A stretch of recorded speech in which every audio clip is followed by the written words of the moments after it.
सप्रेम साईराम। आसंतु सुनिबा आजिर प्रशांति अनुचिंता। आम जीवन रे श्रृंखला काहींकि अति गुरुत्वपूर्ण।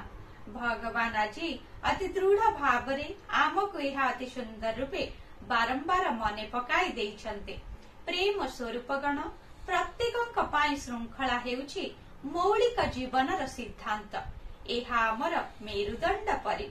श्रृंखला अर्थ हेउछि किछि नियम और निर्देश को बिना द्विधारे मानिबा।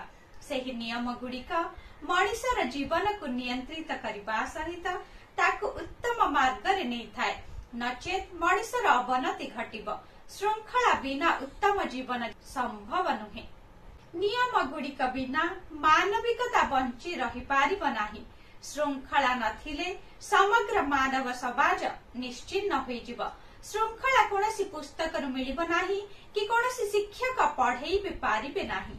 श्रृंखला स्वाभाविक भाव दैनंदिन जीवनर एक अभ्यास रे परिणत हेबा आवश्यक। जणे सकाळ ठारू संध्या पर्यंत प्रत्येक मुहूर्त रे श्रृंखला को अनुसरण करिबा आवश्यक। एहा प्रत्येक संप्रदाय, प्रत्येक समाज, प्रत्येक जाति एवं प्रत्येक देश पाई मध्य गुरुत्वपूर्ण।